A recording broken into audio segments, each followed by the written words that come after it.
अगर आप मेरे चैनल को पहली बार देख रहे हैं तो प्लीज़ आगे बढ़ने से पहले इस वीडियो को लाइक करें और चैनल को सब्सक्राइब करें। अगर आप एक न्यू यूज़र हैं तो चैनल को एक्सप्लोर करें, आपको सारी चीज़ें मिल जाएंगी एल्गो ट्रेडिंग से रिलेटेड। और अगर आप पहले एग्जिस्टिंग यूज़र हैं तो डेफिनेटली आपको पता ही होगा कि यहाँ पे सिर्फ एल्गो ट्रेडिंग की बातें की जाती हैं। तो बस आगे बढ़ने से पहले प्लीज़ लाइक करें, शेयर करें एंड सब्सक्राइब करें। चलिए इस वीडियो को पूरा देखिए। Hello everyone, welcome back again with another daily PNL video. तो भाई आ गए एक और पीएनएल वीडियो में। तो बात करते हैं आज की मार्केट की। तो यहाँ पे जैसे कि आप लोगों को दिख ही रहा होगा एसएल पुट साइड का, क्योंकि यहाँ पे जब मॉर्निंग में मेरे को आज ट्रम्प था यार, ट्रम्प का डे था आज, उसका इफेक्ट कल आ चुका था और आप लोगों ने देखा कल उसका क्या इफेक्ट आया। ऑलमोस्ट अगर देखा जाए, अगर मैं यहाँ से शुरुआत करूं फिर मैं बताऊंगा ये कहां से आया और इसका एक लॉजिक भी है जो कि आज मैं बताऊंगा। ठीक है, अगर आप देखोगे तो यहाँ पे ये ट्रम्प का इफेक्ट मोटा मोटा, ठीक है, ट्रम्प ने हमारे ऊपर ऑलमोस्ट 25% टैरिफ लगाया और बाकी देशों के ऊपर 34, 29, 32 सबके ऊपर अलग अलग लगाया। बट सभी देशों पे एक कहीं ना कहीं हमारा देश ही ऐसा था जिसपे थोड़ा सा ट्रम्प सॉफ्ट रहा। बट यार उसकी अगर मैं बात करूं तो हम स्टिल यहाँ पे नीचे गए कॉज ऑफ आईटी सेक्टर। ठीक है, आईटी सेक्टर आज देखोगे आप भयंकर पेन में, ऑलमोस्ट आपके 4.5% की यहाँ पे गिरावट। तो आईटी का प्रेशर काफी ज्यादा था। उसके अगेंस्ट में अगर आप देखोगे तो निफ्टी फार्मा ने यहाँ पे मैनेज कर लिया। तो इंडेक्स मैनेजमेंट तो इंडियन मार्केट का एक पार्ट रहा है और कहीं ना कहीं अगर आप देखोगे जिस हिसाब से आज ग्लोबल इंडेक्स परफॉर्म कर रहे हैं, एक हमारे इंडेक्स अलग ही मूव कर रहा है और कहीं ना कहीं हमारे मार्केट में थर्सडे वाले दिन स्पेशली ये देखा जाता है जब भी कोई इवेंट का इफेक्ट आता है, पॉजिटिव हो या नेगेटिव हो, थर्सडे वाले दिन एक अलग ही प्रकार की मैनिपुलेशन चलती है which is out of the box. क्योंकि कहीं ना कहीं अगर आप देखोगे आज का दिन जिस तरीके से इंडियन मार्केट में बीता, ये होना नहीं चाहिए था। अगर मैं डेटा की बात करूं या फिर बात करूं के सेंटिमेंट्स की बात करूं या फिर मैं बात करूं ट्रेडिशनली जैसे एक मार्केट परफॉर्म करती है सभी मार्केटों के बीच में, या फिर आप बोल सकते हो सारी मार्केट एक दूसरे से इंटरकनेक्टेड होते हैं, तो वहां पे वो उस मार्केट उस हिसाब से वहां पे परफॉर्मेंस होती है। राइट, हम कोई ऐसे ग्लोबल लीडर तो है नहीं है। अगर हम ग्लोबल लीडर होते तो कहने में काफी अच्छा लगता है कि yes we are a global leader, और वहां पे अगर हम अपनी परफॉर्मेंस देंगे, अपने डोमेस्टिक क्यूज पे देंगे, तो वहां पे समझ आता है कि हम सारे देशों से अलग है और हमारी खुद की एक इकोनॉमी और खुद का एक एनवायरनमेंट है जहां पे हम किसी के ऊपर इंडिपेंडेंट नहीं है। तो ये सब चीजें, ये ऐसी चीजें वहां अच्छी लगती है। बट अगर आप डिपेंडेंट हो और कहीं ना कहीं आपकी इकोनॉमी और भी देशों से डिपेंडेंट है और कहीं ना कहीं उस चीज का आपके ऊपर कोई इंपैक्ट पड़ सकता है, वहां पे सेंटिमेंटल इफेक्ट हो या कुछ भी हो, तो डेफिनेटली वहां पे वो परफॉर्मेंस फिर इस तरीके से मैनेज कर दी जाती है इंडियन मार्केट में कि आप सोच भी नहीं सकते। और स्पेशली एक्सपायरी वाले दिन क्योंकि ऑप्शन बायर को बाहर करना होता है। एक चीज आप लोग समझो कि यहाँ पे ऑप्शन बाइंग एक तरीके से मार्केट में, अगर ऑप्शन बायर प्रॉफिट करेंगे ही नहीं, अगर ऑप्शन बायर प्रॉफिट करेंगे ही नहीं और उनको ऐसे दिन दिखाए जाएंगे, कहीं ना कहीं मार्केट में एक इंटरेस्ट को डिसइंटरेस्ट कर दिया जाएगा ऑप्शन बायर के लिए कि भाई अब यहाँ पे आप लोगों के लिए कोई जगह नहीं है, तो कहीं ना कहीं आप देखोगे ये भी एक हेल्दी साइन नहीं है किसी भी मार्केट के लिए, क्योंकि मार्केट में पार्टिसिपेशन होता है। अब मैं एक आप लोगों से क्वेश्चन पूछता हूँ, यूएस मार्केट में आधे से ज्यादा लोग क्यों ट्रेड करना चाहते हैं? क्या रीजन है वहां पे ट्रेड करने का लोगों का? क्यों लोग वहां पे उतारू रहते हैं कि इलीगल तरीका हो या लीगल तरीका हो, बस हमें यूएस मार्केट में ट्रेड करना है?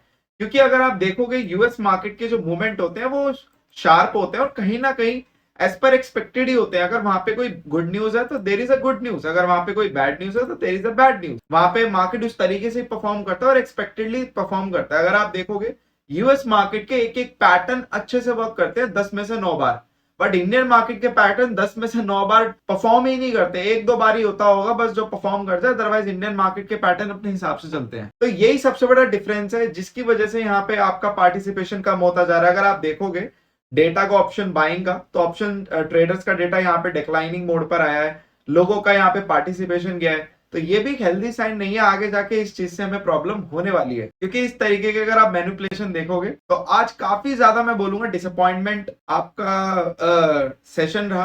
कहीं ना कहीं एक अच्छा मूव देना चाहिए था मेरे हिसाब से, और एक जनरली भी अच्छा मूव देना चाहिए था, क्योंकि सारी मार्केट में एक अच्छा मूव है, एटलीस्ट ऊपर नीचे कहीं का तो देते। बट आप देखोगे गिफ्ट निफ्टी ने शो भी किया था। यहाँ पे गिफ्ट निफ्टी आपका 23,550 से यहाँ पे 23,132 पे क्लोज, और उसके बाद आप देखोगे गिफ्ट निफ्टी यहाँ पे गैप डाउन खुला 23,000 के आसपास। तो ऑलमोस्ट 550-400 पॉइंट का यहाँ पे दिख रहा था कि आज आपका गैप डाउन हो सकता है और होना भी चाहिए था। अगर नहीं भी हुआ तो एटलीस्ट लाइव में जाता, बट मार्केट ने दिया और उसके बाद वहीं से आपका देखो रिकवरी स्टार्ट कर दी। और रिकवरी के साथ साथ मैं ये बोलूंगा, अगर आज का आप सेशन देखोगे ऑल साइडवेज, पूरा का पूरा सेशन आज साइडवेज कर दिया और कहीं ना कहीं काफी फ्रस्ट्रेटिंग रहा आज का एक्सपायरी डे, और लोगों को टांग के रखा कि अब मूवमेंट आएगा, अब मूवमेंट आएगा। अल्टीमेटली देखो लोगों को भ्रम में रखा ऊपर ऊपर। तो आज कुछ लोगों के कॉल्स आए, मैसेजेस आए, तो पूछ रहे थे सर क्या हो रहा है क्या हो रहा है। तो मैंने उनको इसी का ही बता दिया था कि आज का जो एसएल है वो 23,300 ही है। 23,300 के ऊपर निकले तो यहाँ पे 350 आपके थोड़े 350 मतलब तक हम थोड़ा तेज आ जाएंगे, मतलब 40-50 पॉइंट थोड़ा तेज मिल जाएंगे। उसके बाद 350 के बाद मे भी हम 150-200 पॉइंट और जल्दी देख लें, बट 300 के वहीं से घुमा और आप देखोगे धीरे धीरे धीरे धीरे। मैं हमेशा एक चीज कहता हूं, अगर कोई ट्रेंड आपके फेवर में आ रहा है, बट अगर वो इस तरीके से आएगा तो वो भी आपके फेवर में नहीं है। आज प्रीमियम डिके हुए काफी ज्यादा यहाँ पे, कल जैसे कि प्रीमियम स्टक कर रखे थे, आज पूरे प्रीमियम डिके कर दिए। मैंने आपको कल ही बोला था कि जिस तरीके से प्रीमियम खड़े हैं, मेरे हिसाब से प्रीमियम को ऐसा शॉक दे देंगे कि ये बिल्कुल 100 से 20 या 30 रुपए पे आ जाएंगे, पता भी नहीं चलेगा कि क्या हो गया। तो आज बिल्कुल वही दिन था, खुला ना पुट बायर को पैसा, जो इवन पोजीशन होल्ड भी करके गया होगा ना, तो उसकी हालत मुझे पता है कि कैसी हो गई होगी, क्योंकि पता चलता है प्रीमियम से। प्रीमियम खुलते के साथ ही पुट के प्रीमियम पूरे श्रिंक कर दिए। फॉर एन एग्जांपल, अगर किसी का 10,000 प्रॉफिट दिखा होगा 9:15 1 सेकंड पे, तो वो आपका 9:15 10 सेकंड या 5 सेकंड तक ही वो 10,000 का प्रॉफिट 3,000 या 2,000 दिखा होगा, क्योंकि एकदम से खुलते ही आप लोगों की इतनी शार्प कैंडल, उसके बाद आप देखोगे मार्केट रुका ही नहीं, फिर धीरे धीरे धीरे नीचे, और उसके बाद आप लोग देखोगे तो 15 मिनट की रेंज के अंदर ही बंद कर दिया। तो काफी खराब दिन मैं बोलूंगा, it was not a good day as a option buyer. और बट हाँ, हमारा तो पोर्टफोलियो, हमें तो कोई चिंता नहीं है, बट स्टिल बुरा लगता है, क्योंकि अगर मार्केट में अगर ऐसे बड़े इवेंट वाले दिन भी अगर आप पार्टिसिपेशन को बिल्कुल कम करवा दोगे, क्योंकि आने वाले टाइम में तो ये भी हो सकता है कि लोग इवेंट्स पे जो अभी भी पार्टिसिपेट करते हैं कि चलो एक होप है, कुछ बड़ा इवेंट है, कुछ बड़े मूवमेंट आने वाले हैं, और जो कि दिख भी रहा है, ऐसा नहीं है कि नहीं दिख रहा। दुनिया की सारी मार्केट बड़ा परफॉर्म कर रही है। तो मेरे हिसाब से एक टाइम पे सारा पार्टिसिपेशन यहाँ पे नल एंड वॉइड होने के काफी ज्यादा चांसेस हैं, और उसके बाद आप लोग देखोगे कि इंडियन मार्केट फिर किस राह पे निकलेगी, we don't know as well. तो यहाँ पे आज का दिन साइडवेज, और बस साइडवेज ही दिन था। सारे इंडेक्स सिंक्रोनाइज थे, कुछ भी ऐसा खास था ही नहीं जो मैं आप लोगों को बताऊं कि आज ये ब्रेकडाउन हुआ, ये ब्रेकआउट हुआ। It was a purely sideways day, purely sideways day. ठीक है, थोड़ा बहुत निफ्टी में बस दिखाया, वो भी देखो 70-80 पॉइंट, वो भी बस शर्म के मारे नेगेटिव रखा है, वरना ये भी पॉजिटिव ही था। अगर 300 के ऊपर टिक जाते तो फिर हम 70-80 पॉइंट में भी पॉजिटिव होते या 2-3-4 पॉइंट पॉजिटिव होते। तो ये बस शर्म थी कि हाँ का थोड़ा नेगेटिव हुआ है तो हम नेगेटिव हो गए, तो ये हमारा रिएक्शन है। अब यहाँ पे दो फेजेस हो सकते हैं पता लगाने के कि ऐसा क्यों किया। या तो हम बोल सकते हैं हमारी मार्केट कुछ ज्यादा पॉजिटिव है, उसके पास कुछ ऐसा खजाना है जो मुझे लगता है कि कहीं ना कहीं, या फिर एक ग्रोथ स्टोरी है जो मुझे लगता है आगे जाके निकल के आएगी, क्योंकि अगर हम नहीं कर रहे हैं तो इसका मतलब यही है। दूसरा तो इंडेक्स मैनेजमेंट ही है प्रॉपर। अब वो क्या है क्या नहीं है वो आपको बीते वक्त में पता चल ही जाएगा।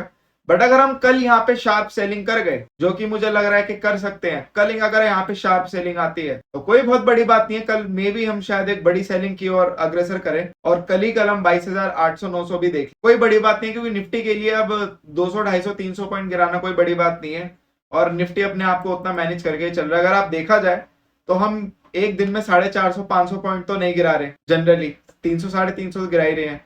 तो आज 100 पॉइंट उन्होंने नेगेटिव कर दिया, 250 और प्लस 100 350 पॉइंट। तो कल अगर कल आपका 350 पॉइंट तक का मूवमेंट आ गया, so that would be a great thing for a put buyers. But यही है कि अगर उनके पास पोजीशन होगी, तो नहीं होगी तो आप देखो, अभी भी आप देखोगे तो यूएस अभी भी नेगेटिव जा रहा है, अभी भी यूएस नीचे की तरफ जा रहा है। और कोई बड़ी बात नहीं है कि यूएस अगर ऐसे ही रहा तो मे भी शायद रिकवर ना करे, क्योंकि हर बार इवेंट वाले दिनों में यूएस थोड़ा सा अलग ही चलता है और शायद रिकवर नहीं करे।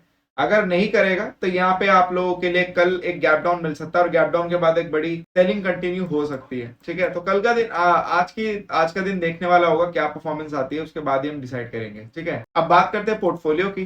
तो यहाँ पे आज पोर्टफोलियो में भी आज वैसे ही दिन था। आप देखोगे यहाँ पे, आप देखोगे हम 4,000 तक गए थे, 4,300 तक, अगेन 4,300 तक गए, और बट आज हमने क्लोज पॉजिटिव में गया, that would be a great thing. और मुझे लगता है अगर 400-500 और जाता तो 5,000 का टीएसएल पे लग जाता, और उसके बाद 4,000 पे हम क्लोज कर देते। बट जिन लोगों का 4,000 का टीएसएल था वो 3,000 के प्रॉफिट पे बुक हो गए। बट जनरली जो हमारा टीएसएल रहता है वो 5,000 का रहता है। तो बस मार्केट ने स्लो आप देखोगे यहीं से रहा पूरे दिन पॉजिटिव। आज का हमारा पीएनएल कोई भी नेगेटिव नहीं रहा, पूरे दिन पॉजिटिव रहा। बट जिस तरीके से आप देखोगे पॉजिटिव रहा, it was a purely sideways day, sideways to bullish day as well for like portfolio PnL. तो इसके लिए तो भाई साइडवेज टू बुलिश डे था, उसके बाद फिर साइडवेज हो गए और उसके बाद टिपिकली एक ऑलमोस्ट आप देखोगे 1100 के आसपास हम यहाँ पे क्लोज हो गए।